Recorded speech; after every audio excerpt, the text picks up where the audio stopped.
Kalau ada yang istrinya meninggal, kemudian menikah lagi, aduh kerohanianmu agak kurang nih. Pekerjaan di perusahaan Bad Gaming Sport, posisi saya juga lagi sangat butuh penghasilan demi keluarga. Yang saya sangat khawatir ya dengan mereka yang tidak mau punya anak, umur 50 kamu akan menyesal.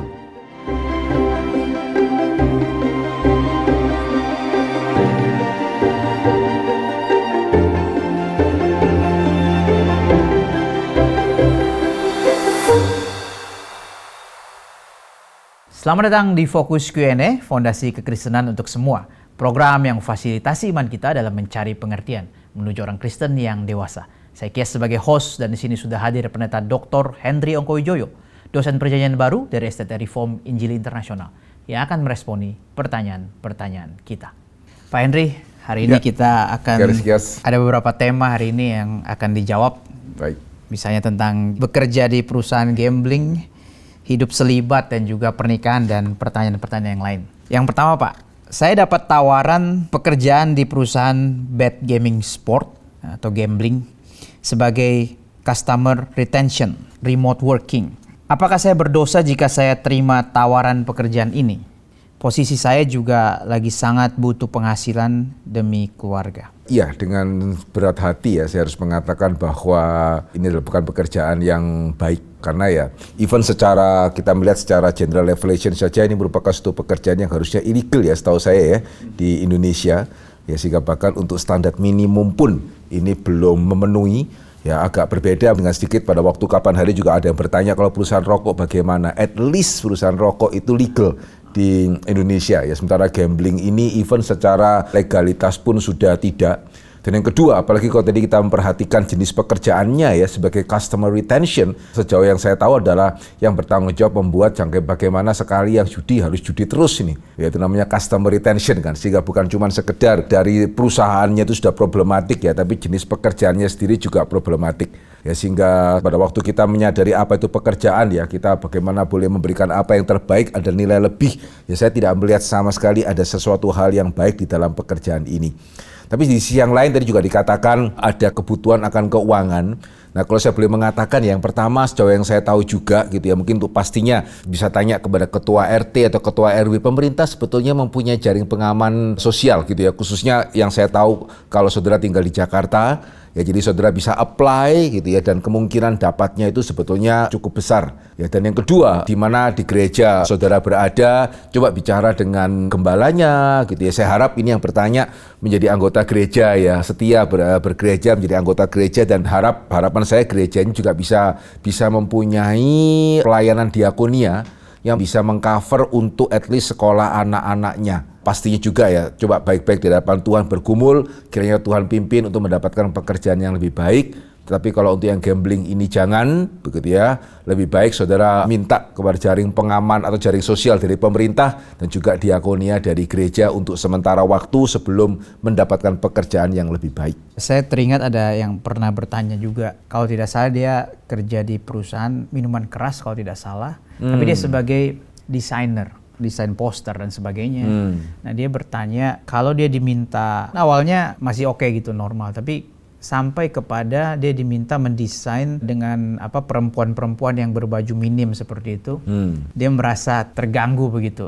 Itu bagaimana Pak? Apakah harus ditolak atau bagaimana? Nah, tadi saya mengatakan ya ada beberapa tahapan ini. Kalau tadi yang kita melihat kan even tahapan yang paling dasar ya, legalitas pun tidak. Iya. Gitu ya. Tapi kalau tadi misalnya perusahaan minuman keras gitu, kita mengasumsikan ini minuman keras yang legal gitu ya.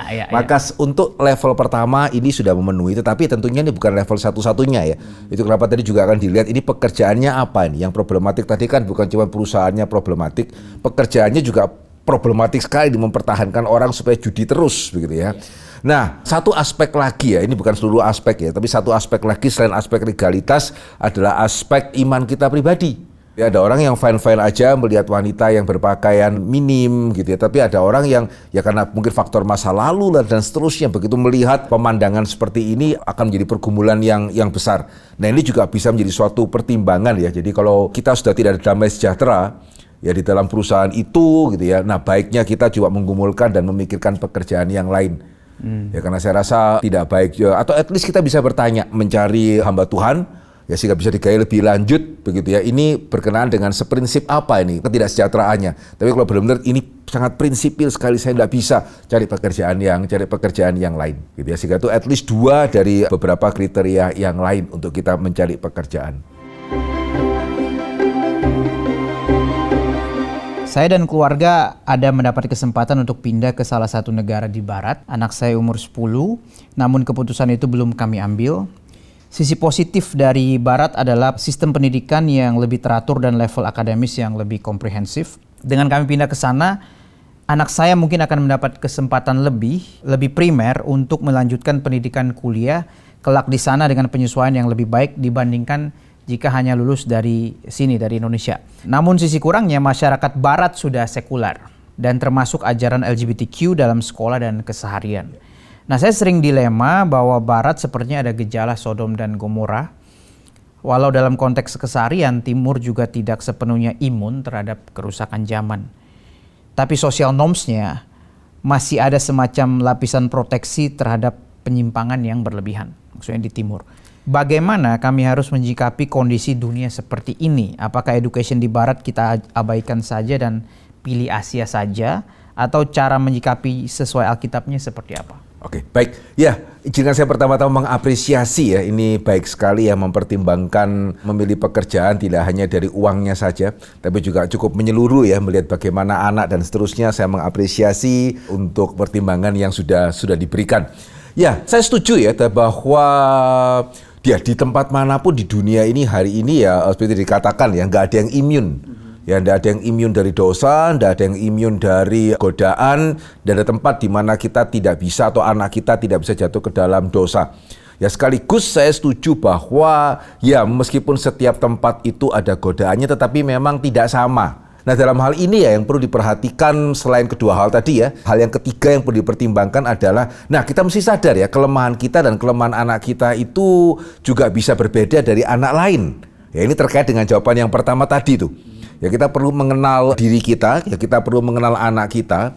Ya, saya masih teringat salah seorang konselor Kristen yang mengatakan tadi ya, saya sempat pakai sebagai contoh, ada orang yang memang dulunya katakanlah ya pernah jatuh katakanlah dalam hal pornografi. Ya, sehingga sekarang lihat wanita pakai baju minim sedikit aja langsung pikirannya kemana-mana tuh. Sementara bagi orang lain ya tidak.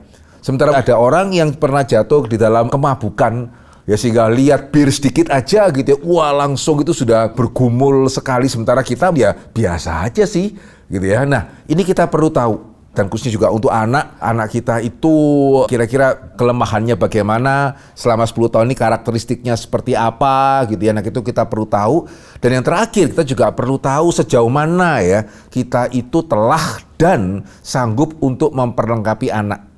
Ya, karena anaknya masih 10 tahun ya, berarti akan masih cukup lama berada di bawah pengasuhan orang tua. Ya, sehingga dalam hal ini orang tua juga perlu bertanya, kalau nanti kami pindah ke negara itu gitu ya dengan kemungkinan godaannya seperti ini gitu ya, kira-kira kami punya bayangan nggak ya bagaimana memperlengkapi anak? Ya, sehingga di satu sisi juga jangan sampai kita kekang habis-habisan gitu ya, karena itu tidak akan baik. Tapi jelas di sisi yang lain jangan sampai misalnya dia juga jatuh pada LGBTQ. Nah, itu satu pertimbangan. Ya, jadi kedua orang tua kalau saya boleh mengatakan baik-baik di hadapan Tuhan berdoa gitu ya. Dan juga melihat kira-kira kalau kita di sana bagaimana kita bisa menjaga anak kita nih. Bentuk penjagaannya itu bagaimana? Satu lagi ya yang juga penting untuk dipertimbangkan, kalau saya di kota itu ada gereja mana ini? Ya, ada komunitas Kristen mana? Jadi nggak cuma saya dan istri saya gitu ya, tapi juga ada komunitas Kristen mana gitu ya yang saya rasa baik, meskipun di kota itu secara umum katakanlah secara moralitas itu tidak baik katakanlah ya. Tapi kalau kita mempunyai persekutuan saudara seiman yang baik, itu akan sangat menjaga sekali. Ya, sehingga kalau dalam hemat saya tidak harus kemudian otomatis jangan diambil ya sehingga baik-baik bergumul di hadapan Tuhan, dan kiranya tadi yang beberapa pertimbangan yang saya berikan bisa dipertimbangkan dengan sungguh-sungguh begitu. Gereja lokal itu rasa itu sangat-sangat itu ya, betul. Karena ada ini pun belum tentu terjaga, belum tentu aman begitu ya, apalagi tidak ada begitu ya. Dan satu lagi di Vikaris Kias saya juga baru teringat, selain gereja lokal pikirkan sekolah. Ya, jadi ya by the grace of God tentunya ya. By the grace of God, kalau anak itu di rumah, kita orang tua sudah mendidik dengan baik. Setiap hari di sekolah juga sekolahnya ini sekolah Kristen yang baik. Kemudian juga gerejanya gereja Kristen yang baik. Ya, saya teringat istilah dari Pendeta Sucipto Subeno ya, tripartite pendidikan ya. Jadi kalau sudah ada 3 ini, ya sekali lagi by the grace of God, harusnya anak kita terproteksi dengan cukup baik. Ya, jadi selain cari gereja yang baik, cari sekolah yang baik. Ya, meskipun tentunya kalau sekolah yang baik biasanya akan mahal sih kalau di luar ya, bisa sangat mahal sih itu. Ya, saya punya teman sama pemuda dulu begitu. Ya. Sangat baik, pelayanannya sangat baik, belajar teologi sama-sama melayani, lalu dia pergi ke negara barat. Waktu dia kembali biasanya kan berubah lebih negatif ya. Ini saya lihat lebih positif. Ya. Lebih rohani dan sebagainya karena dia ketemu komunitas yang baik, komunitas gereja maksudnya. Jadi ada encouraging. betul. Ada juga cerita-cerita seperti beberapa itu. jemaat-jemaat yang saya temukan juga seperti itu ya. Di sana dengan ke komunitas gereja yang baik, justru malah jadi hamba Tuhan akhirnya. Padahal pada waktu ke sana tidak ada niatan sama sekali begitu. Iya. Jadi cari gereja yang baik, cari sekolah yang baik. Meskipun kita harus bayar lebih mahal. Saya pria usia 35 tahun, tertarik menanggapi pernyataan Bapak Pendeta Henry di podcast Q&A episode 63, di mana Pak Pendeta kurang lebih mengatakan ketika seseorang tidak menikah berarti ia melanggar perintah Tuhan terkait perintah beranak cuculah, atau dengan kata lain berdosa terkait hal ini. Pertanyaan saya, jika misalkan saya sampai usia tua tidak menikah atau bahkan sampai meninggal dunia tidak menikah, karena alasan sederhana, yaitu memang memilih untuk hidup sendiri, bukan karena hal-hal lain seperti sakit dan sebagainya. Apakah itu berarti seumur hidup ini merupakan salah satu dosa atau pelanggaran yang dimana nanti ketika saya meninggal, saya harus mempertanggungjawabkan hal ini di hadapan Tuhan? Oke, ya baik, terima kasih sekali lagi untuk pertanyaannya dan bersyukur juga ini yang bertanya usianya masih 35 tahun. Oke, saudara, bolehkah saya mengajak yang bertanya untuk menjawab sendiri begitu ya. Jadi saya mengasumsikan saudara tentunya tahu gitu ya bahwa ya Tuhan memberikan perintah dan ya kita seharusnya menaati perintah. Atau setidaknya gitu ya, jangan kita melanggar perintah Tuhan itu sekedar karena saya mau melanggar. Dan saya mengasumsikan sekali lagi setiap pendengar kita tahu perintah pertama ya yang Tuhan berikan kepada manusia begitu manusia itu ada ya, itu adalah beranak cuculah, bertambah banyaklah, penuhilah bumi dan taklukkanlah itu.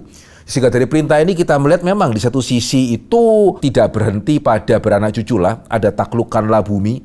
Ya, sehingga kalau saya mengasumsikan bagaimana yang bersangkutan ini kerja dengan sungguh-sungguh gitu ya, dan pekerjaannya dia memberikan nilai gitu ya bagi orang lain, bagi kemuliaan Tuhan, tentu itu juga akan diperhitungkan ya, itu sesuatu hal yang baik. Tapi di sisi yang lain, gimana nanti bertanggung jawab di hadapan Tuhan kalau ditanya, terus kenapa kamu tidak nikah? Ya, padahal saya sudah memberikan perintah itu secara langsung dan ya, terima kasih sekali lagi untuk kejujurannya ya. Bukan karena tidak bisa. Sehingga saya pernah satu kali ya, ada setelah saya membawakan satu seminar, seseorang datang kepada saya dengan wajah yang kurang enak lah gitu ya. Dan dia mengatakan, Bapak ini dipanggil untuk memberikan rasa bersalah kepada orang lain. Dia ngomong gitu. Ya, tapi saya mengatakan, loh ada apa? Nah, dia cerita ya, dia kemungkinan menikah mungkin sudah sangat cukup tipis ya karena mengingat usianya dia. Tapi dia mengatakan bahwa ya karena dulunya saya itu sudah punya kekasih lah, tapi kemudian sesuatu hal yang sangat serius terjadi dan sehingga tidak bisa menikah. Kalau saya mengatakan begitu ya itu kan bisa dipertanggungjawabkan. Selama kita memang sudah berusaha, andai katakanlah waduh ini semuanya kok bukan orang percaya ini, bukan orang Kristen. Ya sehingga saya memutuskan tidak menikah karena saya mau taat kepada firman Tuhan gitu ya, pasangan mesti sepadan, oh itu baik dong gitu ya, tentunya itu sesuatu hal yang sangat bisa Tuhan kita untuk sangat-sangat mengerti gitu. Ya sehingga kalau tadi terima kasih sekali lagi untuk kejujurannya, sekedar karena saya tidak mau gitu ya, waduh kita harus pikirkan lagi nih. Ya saya bersyukur saudara bertanya kan berarti mulai ada sedikit kekhawatiran. Ya karena saya khawatir, ini saya tadi barusan juga bincang-bincang ya, generasi sekarang satu tadi mengenai pernikahan, kedua juga pernikahan dan merasa tidak apa-apa kalau tidak punya anak. Ini juga problem sekali loh. Beda ya dengan kalau kita sudah berusaha, kita pernah bahas dalam podcast yang sebelumnya gitu ya, Tuhan tidak kasih, kita tidak perlu putus asa. Ya tetapi kita harus berusaha karena memiliki anak itu perintah Tuhan. Ya, perintah Tuhan. Sehingga hindari dua ekstrim. Ekstrim yang pertama juga jangan gitu ya, kemudian merasa bersalah seumur hidup, akhirnya malah hal-hal yang lainnya juga tidak kita kerjakan dengan baik. Tapi juga mesti loh, jangan menganggap Tuhan kita ignorance, kita menikah atau tidak menikah. Ya jangan menganggap Tuhan kita itu tidak peduli kita punya anak atau tidak punya anak. Yang penting kamu baik-baik, kamu tidak kena narkotik, kamu ke gereja sungguh-sungguh, dan nikah juga tidak apa-apa kok. Jangan loh. Ya karena ya meskipun kita tidak akan mengatakan perintah pertama ini lebih penting dari 10 perintah Tuhan, gitu ya. Tetapi ya tentunya kita tidak akan mengatakan perintah pertama ini lebih rendah loh. Ya jadi saya percaya setiap kita setuju, termasuk yang bertanya, something ya kalau kita cinta Tuhan, kita tidak hormat orang tua, itu something loh. Ya jangan mengatakan saya tidak korupsi lah, saya cinta Tuhan, saya itu ke gereja, saya tidak kena narkotik, saya cuma tidak hormat orang tua aja. Oh, itu something loh. Ya demikian pula saya harap saudara juga bisa melihat bahwa something sih, karena Tuhan sudah kasih perintah pertama. Dan saya tidak melakukan simply karena saya nggak mau. Ya itu nanti kita harus pertanggungjawabkan di hadapan Tuhan. Sehingga kalau saya boleh mengatakan, wah puji Tuhan juga sekali lagi nih ya, masih usia 35, baik-baik gumulkan di hadapan Tuhan. Lihat itu sebagai sesuatu tugas yang Tuhan berikan, yang kita harus kerjakan dengan sungguh-sungguh. Dan percayalah, itu bukan hanya akan memuliakan Tuhan ya. Ketika kita taat kepada Tuhan, kita itu juga demi kebaikan kita. Yang saya sangat khawatir ya dengan mereka yang tidak mau punya anak, umur 50 kamu akan menyesal. Ya, sehingga itu kenapa saya harap tidak ada yang menghitung udah berapa kali nih Pak Hendri ngomong bersyukur ya, karena tadi umur 35 itu gitu ya. Kalau umur 50 saudara baru bertanya gitu ya mau gimana? Ya, jadi kalau kita taat kepada Tuhan itu juga demi kebaikan kita loh. Bukan cuma untuk Tuhan, kerajaan Tuhan dan seterusnya gitu ya, tapi juga untuk kebaikan kita. Sehingga baik-baik gumulkan, masih 35, kesempatan masih ada. Kiranya Tuhan pimpin boleh bertemu dengan pasangan yang sepadan, penolong yang sepadan. Apakah dalam reform diperbolehkan tidak menikah karena ingin menyerahkan sepenuh hidupnya untuk pelayanan, misalnya seperti biarawan atau biarawati? Oh, hidup selibat ya. Iya, kalau seperti ini ya saya rasa Paulus sudah memberikan jawabannya kepada kita ya, di dalam 1 Korintus ya. Ya dia malah suka tuh kalau Paulus tuh. Dia malah mendorong itu. Sehingga ya kita juga sekali lagi jangan ekstrim tuh ekstrim. Ya ekstrim pertama tadi, waduh enggak apa-apa kok Tuhan, enggak apa-apa, saya enggak punya anak gitu ya. Bahkan saya enggak mau pun Tuhan enggak apa-apa. Enggak. Sama seperti Tuhan apa-apa kalau kita tidak hormat sama orang tua gitu ya. Demikian ya akan apa-apa itu kalau kita putuskan sendiri mau atau tidak mau menikah. Tapi di sisi yang lain gitu ya, juga jangan wah kalau kamu enggak nikah berarti kamu ini bukan pelayan Tuhan yang baik. Ya karena kalau memang kita diberikan karunia untuk itu, dan kalau memang kita dipanggil untuk melayani Tuhan sepenuh waktu, ya Paulus mengatakan, oh itu akan sangat baik.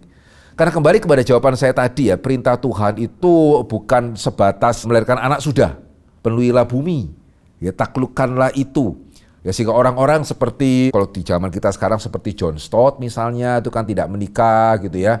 Dan juga ada beberapa hamba Tuhan yang lain, ya mereka menghasilkan karya-karya yang baik, sehingga meskipun mereka memang tidak memiliki anak secara jasmani, ya tapi mereka melahirkan anak-anak rohani yang memenuhi kerajaan Allah, yang memenuhi bumi ini. Ya, sehingga kalau memang ada yang dipanggil untuk melayani Tuhan sepenuh waktu, dan memang dikasih karunia, jadi jangan juga membawa diri ke dalam pencobaan begitu ya. Kalau memang kita diberikan karunia gitu ya, tidak menikah juga tidak ada satu desakan seksual misalnya gitu ya. Dan ya itu baik untuk digumulkan, dan saya pribadi mengatakan silakan terjun sepenuh waktu. Ya silakan terjun sepenuh waktu main Tuhan dan hasilkanlah buah yang bahkan lebih daripada mereka yang menikah.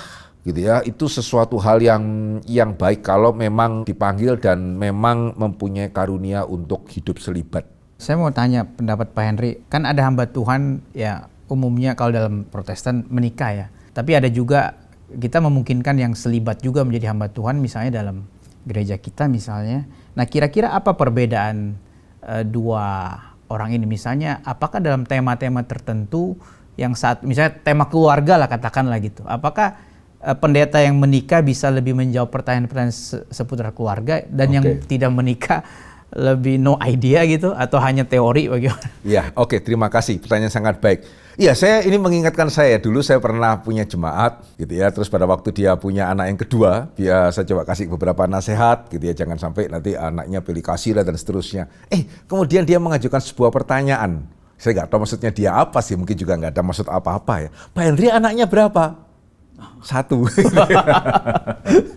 Tetapi ya setelah saya pikir-pikir, kalau misalnya itu saya bisa kembali, saya akan mengatakan 1. Tapi saya banyak melayani jemaat yang anaknya lebih dari 1. Kira-kira kalau saya jawab seperti itu ya, kalau Vikaris Kias jadi jemaat saya, apakah itu membuat saya tidak qualified? Ya, sehingga saya pernah mengatakan apakah Paulus itu menikah? Ya, ada yang mengatakan dia tentunya menikah karena peraturan Farisi. Seperti saya pernah mengatakan di dalam kesempatan lain, itu sebetulnya peraturan Farisi setelah zaman Paulus yang tidak bisa kemudian kita asumsikan sudah berlaku pada zaman Paulus. Ya, kalau saya pribadi ya, kalau kita membaca dari surat-suratnya lebih cenderung, lebih at least kemungkinan bisa jadi lebih besar dia tidak menikah. Tapi apakah Paulus tidak bisa memberikan nasihat, hai suami, hai istri, hai anak, hai orang tua? Bisa kok. Karena sebetulnya nih Vikaris Kias ya, pada waktu kita sungguh-sungguh terjun ke dalam pelayanan, dan sungguh-sungguh kita mempunyai hati untuk jemaat, sebetulnya ya hal-hal seperti tadi kita bisa alami bersama-sama dengan jemaat, gitu ya. Jadi nggak harus kalau misalnya saya nggak punya istri misalnya, kamu nggak tahu bagaimana mencintai istri. Kita pernah mengkonseling pemuda yang sampai sedemikian rupa gitu, ditinggal dan seterusnya gitu. Jadi kalau saya pribadi melihat selama sungguh-sungguh dia itu mau melayani Tuhan ya, dan memakai waktunya dengan baik, bisa sih.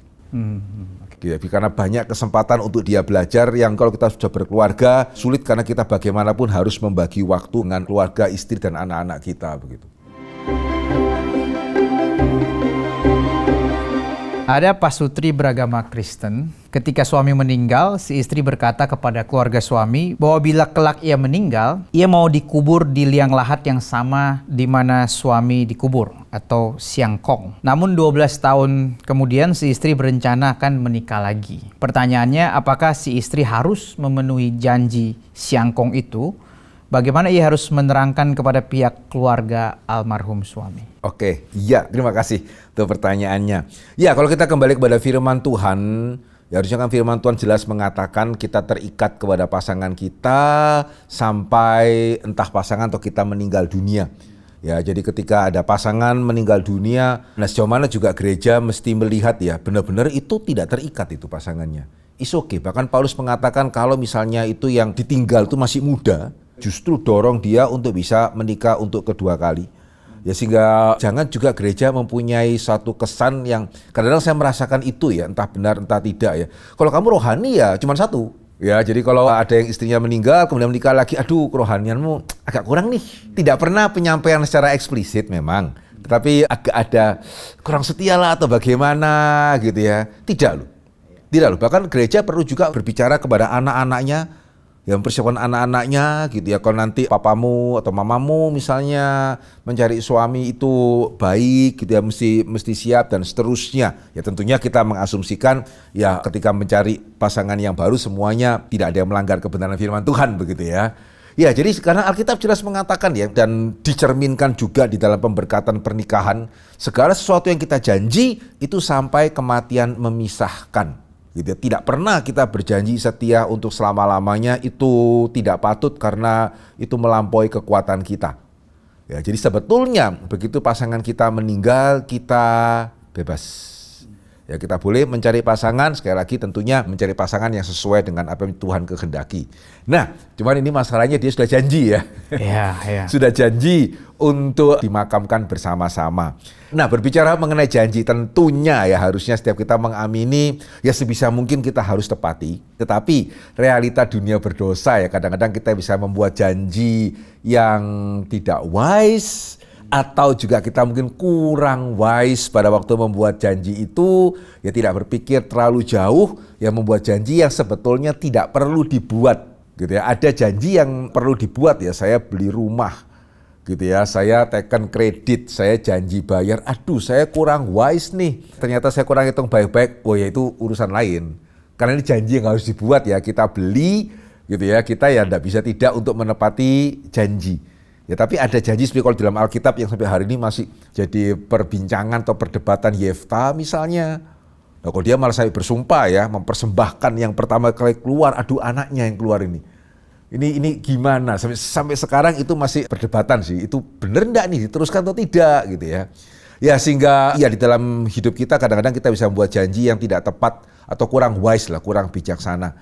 Ya sehingga kalau mau ditanya apakah yang bersangkutan harus menepati janji itu dalam pengertian dia benar-benar tidak boleh menikah padahal dia sudah menemukan suatu pasangan yang baik dan mereka bisa bertumbuh dan seterusnya. Ya izinkan saya mengatakan dalam kasus seperti ini ada pengertian gitu ya, ada pengertian. Saya tidak akan mengatakan mati hidup pokoknya tidak boleh.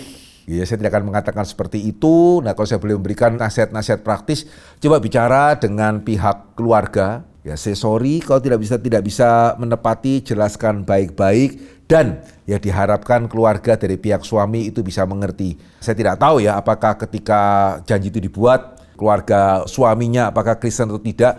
Ya harusnya kalau keluarga suaminya Kristen ya saya berharap bisa memahami ya. Meskipun ya tentu saja ya tetap tidak wise memberikan janji seperti itu, tapi ya saya harap keluarga dari pihak suaminya bisa memahami karena memang itu janji yang sebetulnya tidak perlu untuk dibuat. Nah, saya juga tidak tahu meskipun ini kembali lagi ke kasus masing-masing ya, apakah bisa nggak misalnya berbicara sama yang baru, ya calon suaminya, saya sudah janji nih, nanti saya menikahnya dimakamkan tetap dengan suami yang lama bagaimana? Gitu ya. Nah, coba boleh juga itu dibicarakan dengan calon suami yang baru. Ya, jadi kalau saya boleh mengatakan keseimbangannya adalah perlakukan apa yang dikatakan dengan serius, ya sungguh-sungguh minta maaf gitu ya, sungguh-sungguh minta pengertian begitu dan ya kemudian kalau memang Tuhan dalam pergumulan Tuhan memimpin untuk memasuki pernikahan yang baru, saya tidak melihat bahwa kita harus melarang seperti ini gitu. Katakanlah mungkin contoh yang paling praktisnya andai kata yang bersangkutan minta diberkati di gereja kita gitu ya. Kita tidak akan melihat bahwa wah kamu sudah terlanjur janji kita nggak bisa memberkati, nggak ke sana sih. Ya kita akan tanya sudah say sorry belum, ya sudah mengatakan belum baik belum gitu ya. Dan ya kalau semua sudah lakukan, ya saya rasa bisa berani mengatakan di GRI akan diprosesi pernikahannya, ya dengan aturan gereja yang ada. Apakah dianjurkan pernikahan antara orang Kristen dan Katolik? Bagaimana kita seharusnya menimbang akan hal ini? Sebab seperti kita ketahui, orang Katolik pun memiliki iman kepada Allah Tritunggal, namun apakah karena beda gereja atau cara beribadah sehingga sulit dipersatukan dalam pernikahan?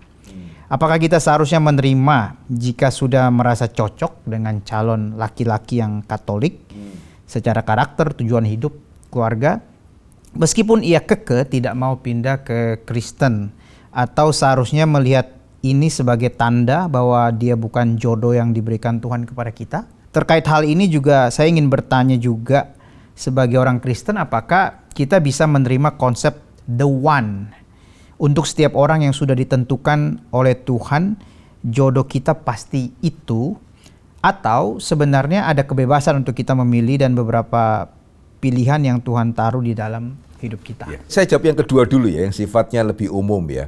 Iya, jadi yang seperti juga sempat kita berikan prinsipnya di beberapa kali kesempatan, kehendak Tuhan ada yang bersifat dikrit, gitu, ada yang bersifat perintah atau preskriptif. Ya, yang bersifat dekrit itu tidak bisa diubah. Ya, jadi ya sekali lagi contohnya bumi memutari matahari, gitu ya, itu dekrit. Sehari akan ada satu putaran, itu juga merupakan dekrit.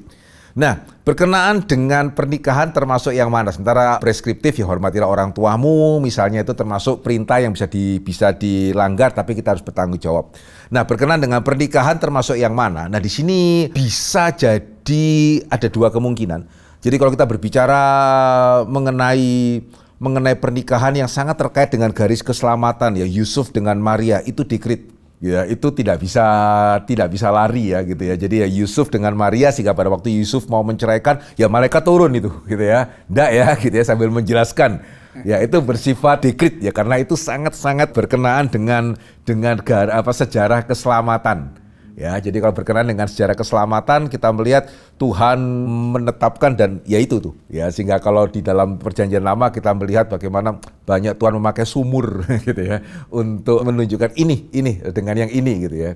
Nah itu, tetapi tidak semua, at least dari saya pribadi melihat tidak semua pernikahan kita itu didekretkan oleh Tuhan ya. Untuk sisanya Tuhan memberikan preskriptif, Tuhan memberikan resep, Tuhan memberikan prinsip gitu ya yang kita bisa taati, yang juga kita bisa langgar. Ya sehingga itu kenapa tetap ya untuk setiap pernikahan kita mesti baik-baik mempertimbangkan. Nah saya suka ini pertanyaannya tadi bukan boleh atau tidak boleh, tetapi apakah sulit? Apakah sulit kalau pernikahan antara Kristen dan Katolik? Izinkan saya mengatakan ya dari pengalaman sekaligus juga dari pertimbangan, iya. Ya, iya. Meskipun sekali lagi tentunya saudara yang ikut fokus mengamini bahwa ya sama seperti orang Kristen yang sungguh-sungguh percaya Yesus ya anak Tuhan, orang Katolik yang sungguh-sungguh percaya Yesus juga anak Tuhan. Ya tapi pernikahan lebih kompleks daripada sekedar pernikahan antara dua anak Tuhan. Karena meskipun gitu ya sama-sama GRII, ya satu S3, satu SD. Boleh nggak menikah ya? Ya kalau boleh nggak boleh ya not that simple.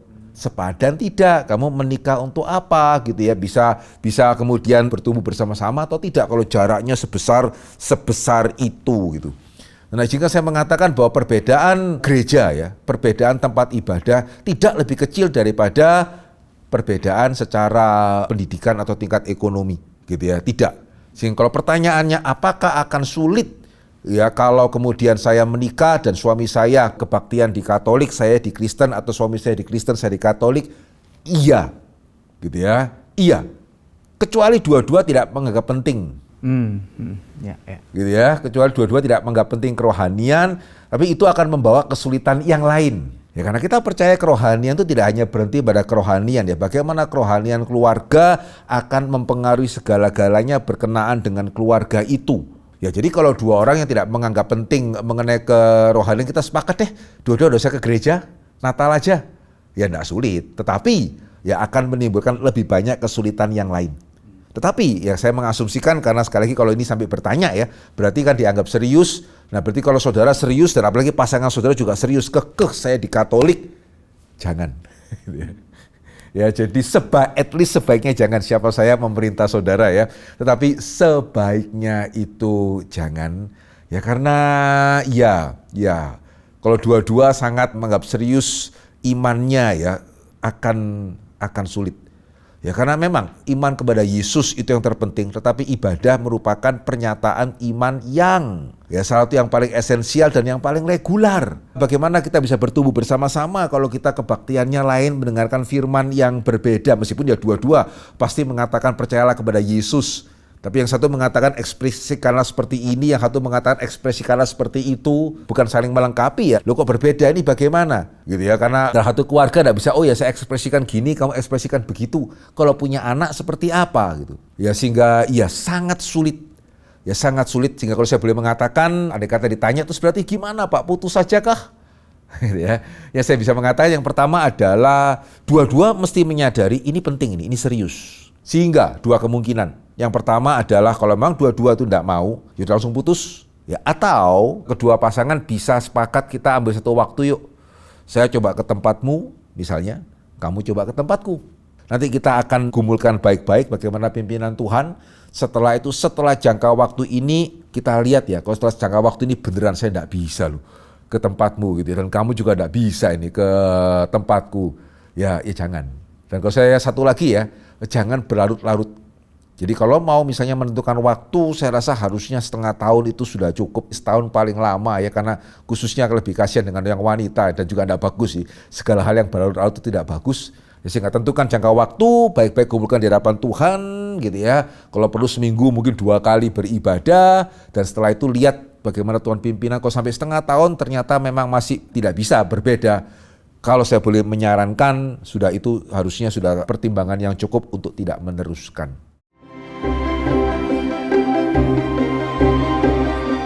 Saya mau bertanya, jika ada orang yang terus berprasangka buruk terhadap kita dan terus menggunjing kita, bagaimana kita harus bersikap kepada mereka? Apakah kita berpura-pura tidak terjadi apa-apa dan bersikap biasa saja? Yang pertama, kalau saya boleh mengatakan, kita mesti introspeksi juga. Jangan-jangan yang digunjingkan itu benar. Gitu ya. Ada loh kemungkinan itu ya. Jadi kita juga mesti mengoreksi diri dan kalau andai kata benar ya kita coba berubah. Harap setelah kita berubah mereka tidak menggunjing lagi. Itu yang pertama. Yang kedua bisa jadi enggak kok. Gitu ya, mereka salah paham. Nah kalau seperti ini ya bisakah ya selama kita memang bisa melakukan, coba sih kita ajak mereka bicara. Ya harap setelah mereka mengenal kita dengan lebih baik, oh ternyata orang ini tidak seperti yang kita pikirkan, gunjingan berhenti. Tetapi kalau sudah, enggak kok yang mereka gunjingkan itu salah, dan saya sudah berusaha pendekatan dan mereka tetap tidak peduli, ya sudah ya. Gitu ya, sehingga prinsipnya sejauh itu di dalam kemampuan kita, usahakanlah perdamaian, itu firman Tuhan. Tapi kalau sudah ini di luar kemampuan kita, ya mau bagaimana lagi ya kita berjalan sebagaimana harusnya, tidak perlu kita membalas. Ya kalau memungkinkan, kalau boleh kita malah doakan mereka ya hopefully dengan berjalannya waktu Tuhan itu akan menyadarkan mereka. Dan satu Amsal yang bisa menguatkan ya, jika Tuhan berkenan musuh orang itu pun akan diperdamaikan. Gitu ya. Jadi juga nggak perlu kalau kita sudah melakukan apa yang kita harus lakukan ya nggak perlu terlalu takut, waduh nanti kalau enggak nanti mereka mencelakakan saya, memboikot saya dari belakang, saya nggak naik jabatan dan seterusnya, enggak kok. Hati raja itu seperti batang air di dalam tangan Tuhan. Ya, jadi nggak perlu juga kita terlalu takut kalau orang menggunjingkan kita, khususnya kalau kita sudah mengintrospeksi diri dan kita juga sudah berusaha untuk mendekati mereka. Baik Pak, terima kasih untuk jawaban-jawabannya. Sama-sama, Tuhan berkati. Kita bersyukur pertanyaan-pertanyaan sudah boleh dijawab, tapi kalau saudara masih mempunyai pertanyaan yang lain, silakan mengirimkan pertanyaan Anda melalui WhatsApp atau komen di YouTube. Link kelas fokus episode 1-22 yang membahas dari penciptaan sampai eskatologi bisa didapatkan di dalam kolom deskripsi. Jika saudara mendapat berkat dari program ini, silakan men-share kepada yang lain. Mari kita bersama bertumbuh menjadi orang Kristen yang dewasa. Tuhan memberkati.